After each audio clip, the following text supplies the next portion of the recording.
she was actually good to us. She gave us good customer care, blah, blah, blah, blah, blah, blah, blah, blah. After that, I started to see her more with Mami Deb.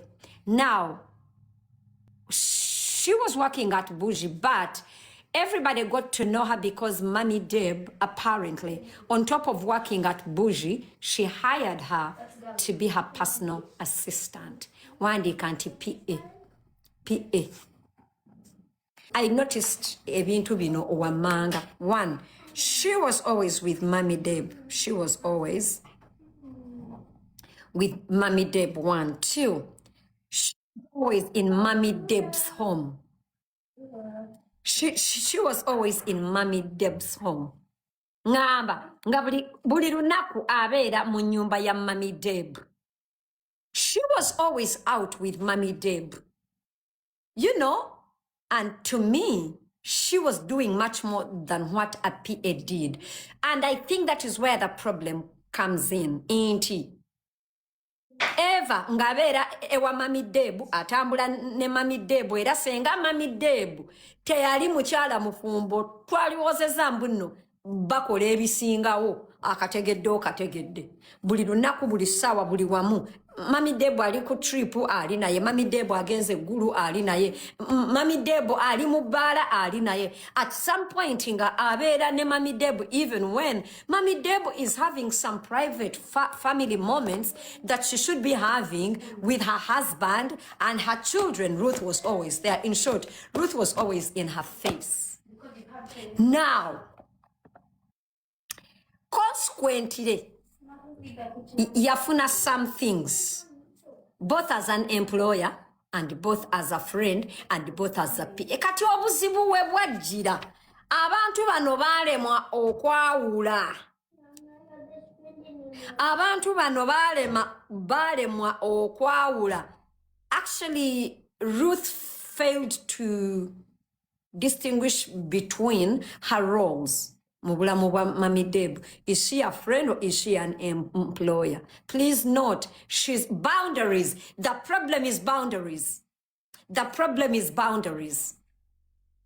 You know, boundaries. The boundaries were broken. You're working at Boujje as a shop attendant and as a business manager of Boujje. At the same time, you're a PA. At the same time, you're Mami Deb's friend. At the same time, you're, as a PA, I don't know, guys, is a PA. By the way, Ugandans don't know, I think, Mami Deb also, I think, did not give a job description, which is not bad. You could have so many roles, but please learn to separate each one of them. Now, realistically, I want to ask, if you're my PA and we are out in the night, I don't even know why your PA has to be out with you. But Mami Deb added friendship, and then Ruth forgot her positions. So time comes when Ruth is at the shop, but then also after the shop, she's meeting. Ruth did not even have a personal life no more. Ruth was fitting into a family life of this married rich woman that is also her boss. You don't hang out with your friends no more. You're as in, ate Ruth neyerabira ennaku ye. Ruth neyerabira ki ennaku ye. Kati ate Mami Deb n'alaga nnyo Ruth omukwano. Ruth n'alowooza nti ate kati kwegamba ng'afuuse nga ye Mami Deb. Even Mami Deb's other people, like other workers, maybe say like the chef or the house girls at home or whatever, every time Ruth is around, nga they feel they are on eggshells. Ate munange CPA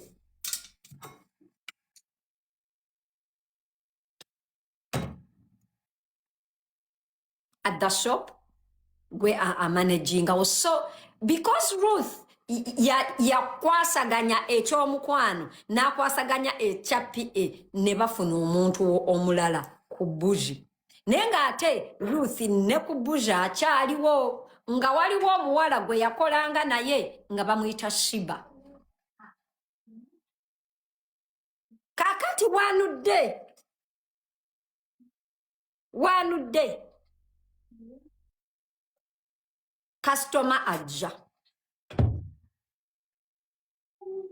Kasitoma bw'ajja agula asasula ekintu abagamba nja kiki n'enkya. Unfortunately, when she goes at the shop, these girls are not there. And this girl now, I think, DMs either Mami Deb or something, but she was so upset. I need neta agolugoye nabadde wano yesterday naguze either yagula olugoye n'atalutwala or something, and she had to pick the dress. Now, I think Mami Deb was around the shop that day, or the shop was closed, but somehow Mami Deb got to know. Now, Mami Deb goes to find out if this atenga the day before by reporting the sales in that tobacco the sales that day. Are we together? Banange njagala tugende bulungi.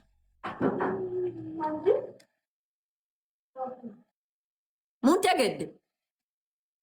Customer complaininga naguze wano jo olugoye salutute abawala ndwagala baliriddawo ate nga boosi mu kitabo tebamwanjulidde ki NSL.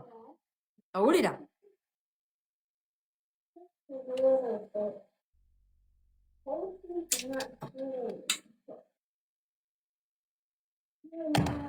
Ng'abayitanga abagamba ono omuntu yaguze olugoye nga temwalwanjudde kati boosi kyamugula amaaso mbuno oluusi batunda ebintu ne batakola tamugamba.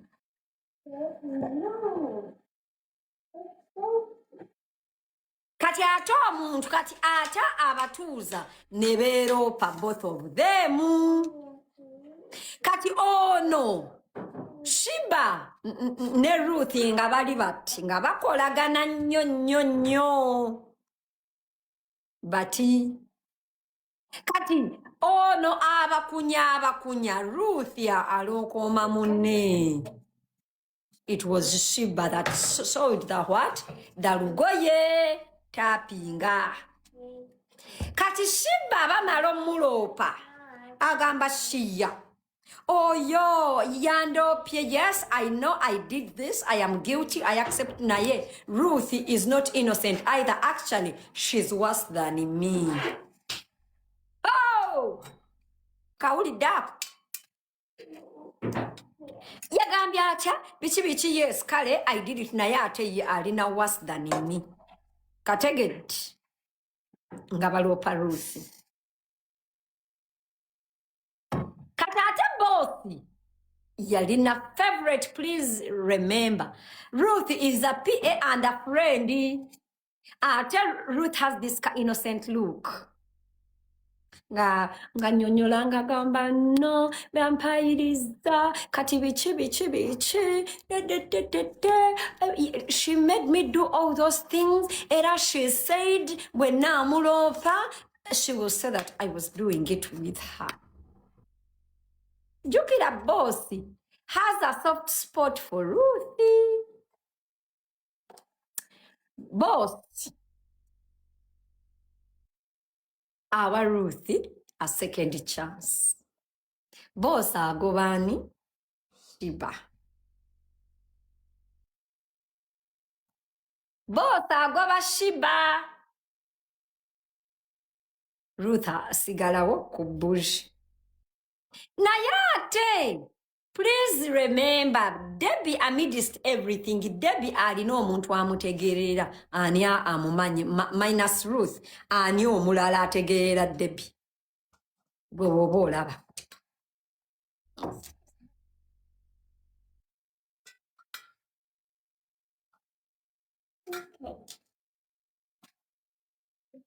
Michael abakazi aba Michael ate nga bwe mumanya abazungu bannange nze mu nsi muno sirabangayo muntu ayogera mazima nga muzungu sirabangayo muntu ate omukodongo omuzungu bannange omuzungu tayagalira ddala muntu kufuna sente zatakoleredde.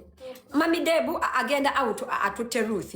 Mami Deb akoza atya Ruth. Mami azini, you know, please remember Mami Deb yali yapangisiriza PA we apartment eya 2.5 million. Namubuuza kakati ono omusasu buli watubeera abeera naffe omusasula sente zaki exactly again boundaries. Bunango omusajja omu British abala nusu ku nusu. Michael n'amugamba lwaki era nga Michael buli kaseera era Michael ne Ruth baali tebakolagana. Owulira nga Mami Deb n'atuuka n'opangisiriza Ruth apartment eya 2.5 million. Mami Deb nga yagisasula kati awo nange wembuuliza. Bannange Abannayuganda mukazi munno bw'abeera nga akusasulira 2.5 million apartment nga ne bbaawo akwebakako tasobola kugikusasulira. Mukwano kakkana beerako n'empisa. Mwe bamatako mmwe tubakolera ebintu bazadde bammwe bye batabakoledde basajja bammwe bye batabakoledde nga you just you know we just naye gwe noddaawo and then you start to over assuming your importance. Stop it. Mukazi munno nga akuwa ssente z'otakoleredde because on top of 2.5 million yali on top of 2.5 million yali amuwa omusaala gwe ogwa ku Boujje n'ogwa PA. Bannange mukazi munno ne bw'omukubira n'akuwa emitwalo 5 mwe bamazimmwe mutumanyira ze batakuzinidde gwatali house girl wa muntu omuntu akuwadde omulimu more than one job because this person wants you to earn a lot more. Ofuna emisaala 3 nga ne ku birthday wano bamuwa trip namba wano basajja bamwe babazina everyday all they do babamaliramu amazzi ag'ekinaku. Mukazi munno bosi wo agambye bambi kamuwe trip namuwa trip wano e Dubai. You know bantu mwe musiimeeko wano wetulaga tugenda kufa emirime egyo gyonna wandyebuuziza agisobola wagenda omuwa emirimu. We have people that did the public relations. You don't employ them. You are employing ekyana ekikola mu shop as a PA. Kochirabe. Start employing people according to what they studied. You are giving Ruth a job as a PA. Well, you have one that have degrees. You're there employing a person that is a shop attendant just because they can speak English. Kochirabe. Wasoma oli mukazi obaddeko ebulayi. You're falling out with people is not going to stop at Ruth. Olina amaalo mu mikwano. Abannayuganda tebabeeyalira ne babeebikka. Abo abaana babamenyamenyadde emitima. Owulira? Tebagambwako. Mami Deb, I want you to know every person around you. I don't care if you have new friends. I don't care if you... Everyone around you, including all the crew cast members, all the cast members, all of them want the life that you're in. All of them want to be you, Ugandans. Because as Ugandan people, we don't know how far people have come with their journeys. We don't know. In the Mami Deb, I cannot wanna be you because I don't know where you have come with your journey. I don't know. Mami Deb, a lot of people that are gonna come to you right now, they are gonna come because of who you are right now as a person. Hold it. Anyway, back to that Boujje story. Munange nga bakwata Ruth nga bamulekera omulimu. Kati nga bwe mbagambye nti musajja wa Mami Deb imbu eyalumpadde nga taagala Ruth. But all of you women, you know, every time, like, you know, your guy wabanga kwagala atenga a complaining nnyo ku mukwano gwo. Actually, I think me, according to me, the problem is Ruth yava mu mirimu gye n'abeera just a friend. Because of that, like, she let her guard down when it comes to what she should be doing. Ate ne nkidala abantu abandaba bw'obeera ng'olina mukwano gwo alina ssente. This is a lesson. But no matter how much money a person has, please don't take advantage of them. For example, Ruth, what was making you to sleep in a 2.5 million apartment that you cannot afford without Mami Deb? It is because wali okola mugagga agenda. Wandigambye Mami Deb, no. Mami Deb, I will afford an apartment of 600,000. But it's because wali otunulira finances za Mami Deb. Eranga, you wanted to, like, to cash her out, I think, not to cash her out, to take. Okitegera. Bannange obeera ne mukwano gwo ng'alina omutwalo. Lwaki bosi wo akwata iPhone 17 inga gwe obadde ne alukateero n'oyagala kugulire se mugambe nze kale bampe kassa musanga. Bakupangiriza apartment of 2.7 million because you wanted a life you can't even afford. Even if Mami Deb had suggested it, you should have shocked her and said, I really think that's expensive. I think I will be okay. Why do you make mukazi muno to spend so much money on you? Ata kuzina. Eh? Eh? Why?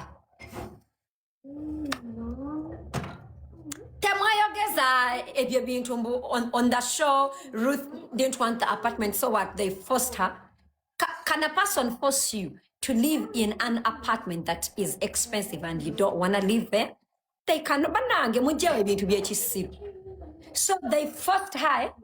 Why is it that they are always forcing her and taking advantage of her? Is she a fool? Yeah? Huh? Gwe bayinza okuforcinga okusula mu apartment gy'otasobola ku-affordinga if anything happened. Yeah? Gwe nga teweepimye but because olya mugagga agenda.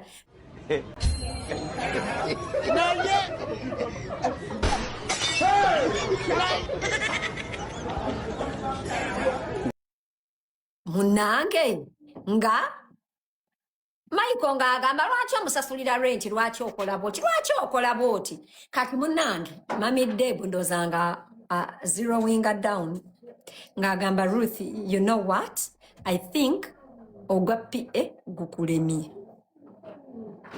sigala ku Boujje wokka. Sigala ku Boujje kakati bali bashootinga I think oba ebya visa and vibes Mbu ebya visa and vibes, and I think Ruth was paid for an appearance if I remember well. Now Ruth nga abamaze okumujja ku visas and vibes nga bamaze okumujja ku bwa PA nga n'omukwano gukendedde n'asigala ng'akola ku bbuzi wokka. Munange siiba Lwisi eyo madaamu oyo ne bamukwatira mu sikando endala ey'okubba ku bbuzi, era yatunda olugoye n'ataluwandiika. Nako madam n'akanootinga. And actually, like the final fallout. Jukida madam is no longer a PA. Kakati, when she was, I think, no. While she was still up, I don't know, like I got lost in our kabozi. Mami Deb agamba Ruth abukinge a table. I think they were going out with the girls either for dinner or something. I don't remember what the person told me, but amala okubukinga Mami Deb agenda otuukawo. Wano wali important. Mami Deb agenda otuukawo before all the other girls came. Asanga Ruth wali nga on the table there was a guy. Mami Deb nga abuuza Ruth lwaki wabukinze teba ate ndabako guy ani ono. Olinga amugamba mukwano gwange nga mugamba nedda mukwano tekijja kusoboka. Gamba mukwano go aveewo. Ekisooka, I am a married woman, I don't want any bad rumors. Ekyokubiri, I mean, I don't want any bad rumors ate abannayuganda batandike okwogera ye n'ekirala bba wange nenda munnyonnyola ntya. Already namugambye I'm hanging out with the girls, so why is there a guy on the table? Nga mugamba ogenda kukyusa. Ruth ngagamba nawe, I think Ruth was finding it a problem.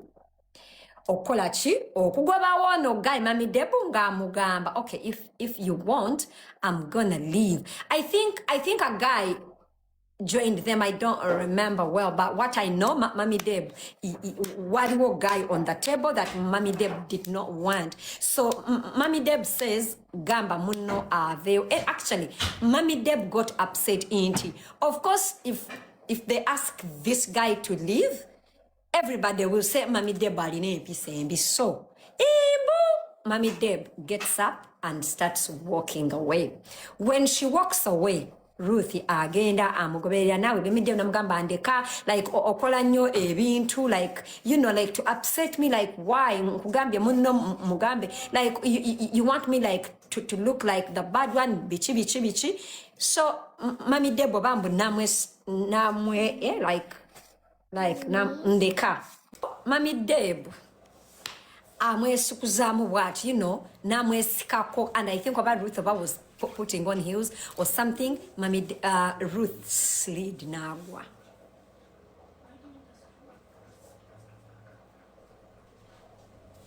So bwe yagwa, I think ono oba nasigala obanga oba Ruth oba yali ndooza anywedde namu, I don't know. So when she fell down, ono ya continuinga agenda. We agenda nadda natuuka ewaka nanyumiza bbaawe. What has happened? Anyway, I don't know what they talked ne bbaawe, but I think Mulina agamba, let me call. Kakati, one of the people, the girls abaaliyo, I think, if I forget the name, I think it's Sheila. Is there a Sheila in their crew? Is there a Sheila? I'm terrible with names when narrating. Is it Sheila? Yes, I mean. Do they have a Sheila in their crew? Stella, Esther? No, not Esther, not Stella, not Jemima. It's another, I think it's Sheila. Not Sheila? I think it's Sheila, not Jemima. It's Sheila. Anyway, there was a person called Sheila. Kati, ona kubiroli amubuza how is who? How is Ruth? I left, you know, this and this happened. Imbu. Sheila agamba Mami Deb. Oh, tumubuziza, and then she's like, Mbu, to when she were sliding Zenagwa, and we went over. She said, "You guys don't mind me. I'm used to this. Please go and find out if Debbie is okay." Statement here. Guys, don't worry about me. I'm used to this. Go and find out if Debbie is okay. Meaning, Debbie abadenga muyisa bubi.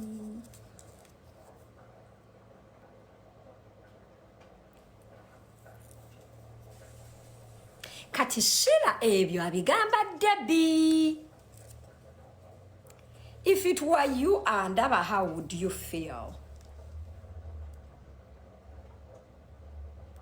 Anyway, byonna nga bigenda maaso bichi. I think that is when they stopped her from being a PA. Kati ne bamugamba asigale nga akola only and only ku Boujje, era ne ku Boujje ne bakola amateeka amapya. You report on time, of course you report all sales, you know, blah blah blah. Ne batighteninga mukati madam nalekerawo to act as a PA, meaning ne wa Mami Deb nga takyagenda. That's how you guys mubaddenga temukyamulabayo, nga temukyamulabayo. Kakati bakola reunion. I think visas and vibes or whatever. Bamala babakola reunion, you know, nga everyone like is saying what they are saying, bichi. Ruth, Sheila, I think it's Sheila, brings out the story. I think Agamba, I think amidst the exchange, Agamba, what you did to who? To Ruth the last time you were at, I think it's, what's that bar? Esosao E. Oras? Is it Oras? I think it's Oras. Nga agambani aga Oras, I think it's Oras. Nga abuza Ruth mbyogere.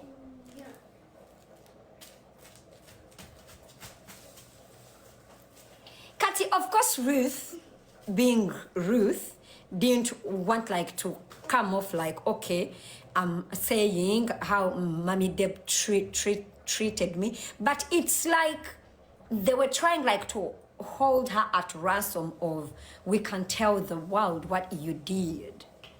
Those, I don't know, I think they never, Syndicate Ruthie, of course, they blew everything out of proportion, was Syndicate Ruthie, bichi. Now, the next day after the reunion,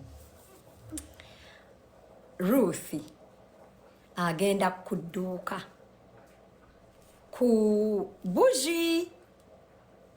Please remember, bali already bamukatinze off being a what? A PA. Kati agenda kuduka the next day.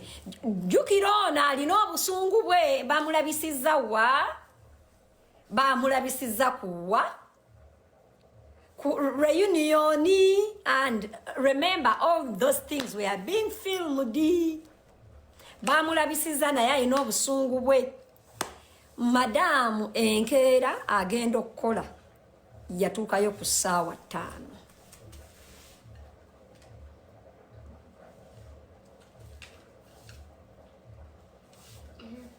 Yatuukayo ku ssaawa 5 kyokka amateeka ge baali bamuwadde. Yes, Ruth atuuka ku mulimu agulawo ku ssaawa 5 awo wendeetera abantu betukozesa. Gwe matako gwe ankolera. Owulira, tomanyi we najja bizinesi yange. Bantu bange abantu business zaabwe bazijja wala. How do you open up my shop at 11? How do you open up my shop at 11 o'clock? How do you open up my shop at 11 o'clock? Because what? Because you are irreplaceable? Because what? 11 o'clock. Nga n'okwemiima yeemiima. Kumbe madamu yali yateekako zi kamera. Madamu alina okuggulawo ashaha 2 nanga 3. Kuza kiri 3 n'asindikayo omuntu. Namugamba bw'atuuka mugamba akuwa ebisumuluzo. Madamu nga akajobu.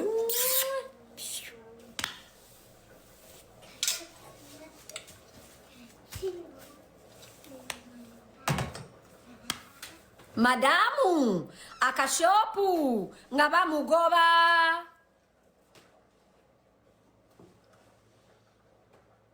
Otuuka otya ku shop ku ssaawa 5 yamulyoka. Mwe bantu mwe mumanyi we tujja amaduuka g'e Kampala tegeesasula. Owulira?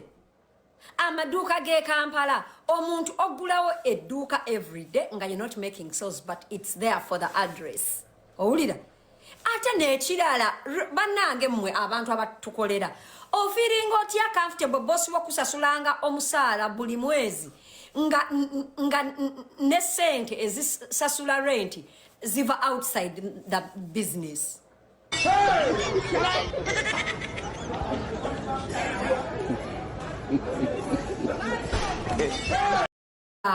Nga bamujjako ebisumuluzo. Bakwata Ruth okumujjako ebisumuluzo. Ruth yalina essimu ya business. Tapping live. Yalina essimu yaki ya business. Mugamba Ruth komyawo ki essimu ya company. Ruth nga aga well like ndoza muli. I think because yali olaba abantu abali ebweru baba bakulaba like you're tough like this and that, but then when people that are a nobody, when you bring them into your space, now they start overstepping on your toes. Kati Ruth yatukanga aisamu yes akamanyiro kati nga mugamba munange leta essimu yaki kati ndoza mulinga amanyi agenda gamba it's you know it's just a phone. I'm not gonna go back and forth, you know. Komyawe simu ndoza mulinga agamba anyway I don't think Mami Deb ajja kugowinga petty. Ngamba komyawe simu ngagana bosi nga mugamba nyabo nkugambye komyawe simu ate jukira oyina nechi oyina n'emisango egy'obubbi. Meanwhile bino ebintu omuntu eyabinyumiriza is like muntu waabwe abali mu kati ndooza oyo agenda eri najjayo ebibuuzi ewa Ruth n'agenda ne wa Mami Deb nayo najjayo ebibuuzi munnange nga amugamba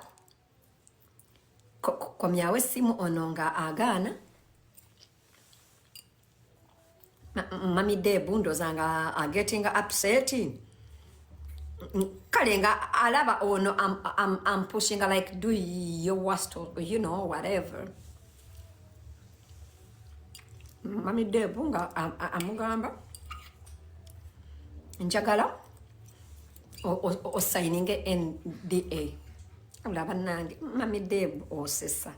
Mami Deb bannange Mami Deb akola ebintu by'abazungu mu Katanga.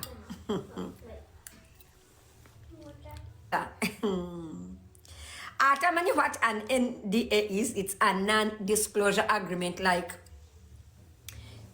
okkiriziganya nange obutayogera kintu kyonna like of what me and you talked about, whether it's or what you like tokkirizibwa kwogera kintu kyonna ekyange ky'omanyi. Kati nzaawo wembuuliza Mami Deb Mami Deb, what happened that you're so scared of Ruth telling us?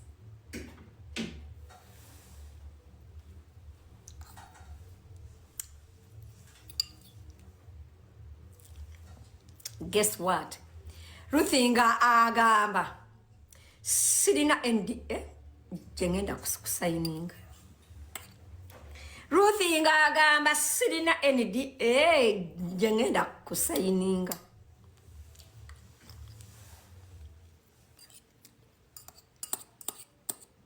Do your worst. I won't be bullied.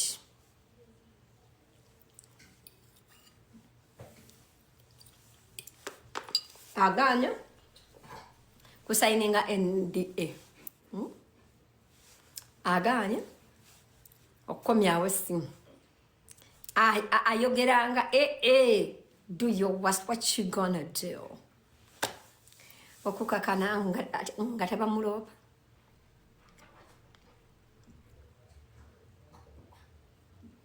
Nga tebamulopa. Akabwa kewayamba.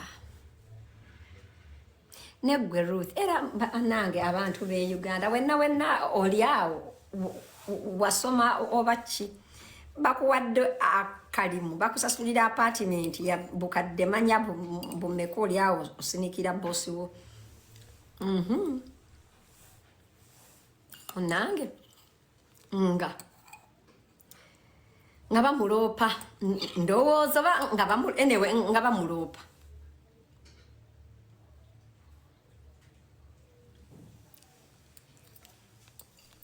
Tuli awo. Naye nze relationship y'aba n'abantu.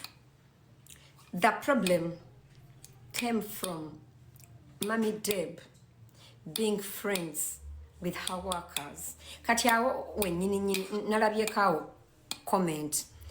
Gwe kasodde andaba, they did not only fire Ruth, they fired Tina, our makeup. They fired Obani omulala. Kale abaana bonna babagoba mumbuze lwaki. Babagoba mumbuze lwaki.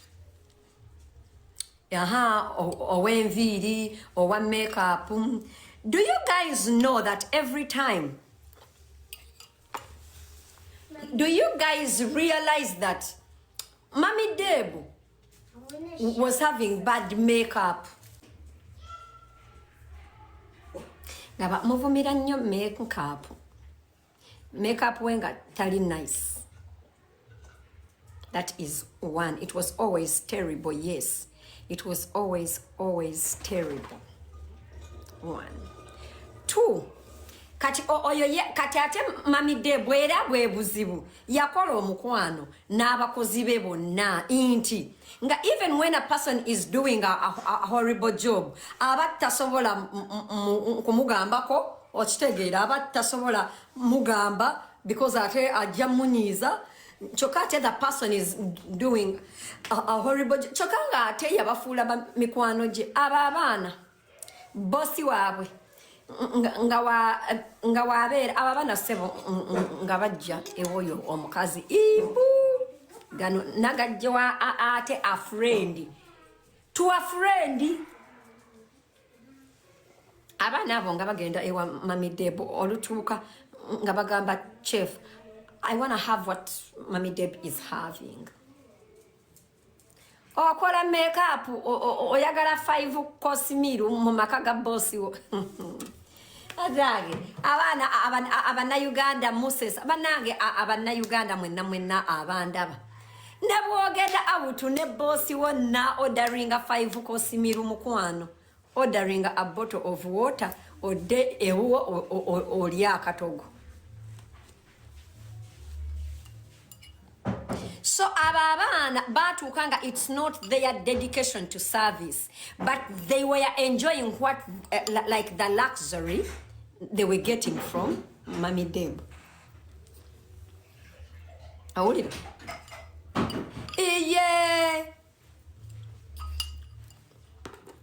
awulira nga babeerawo Mami Deb atambudde nabo babeera nga bachoose abatute for whatever they are choosing 5-star hotels that they can't even afford to pay for themselves. Saasira oli ne bwaba mukwano gwo musaasireko.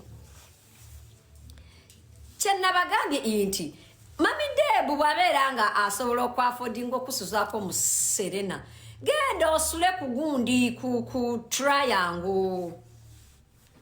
Hey, tokuula bukuuzi. Owulira?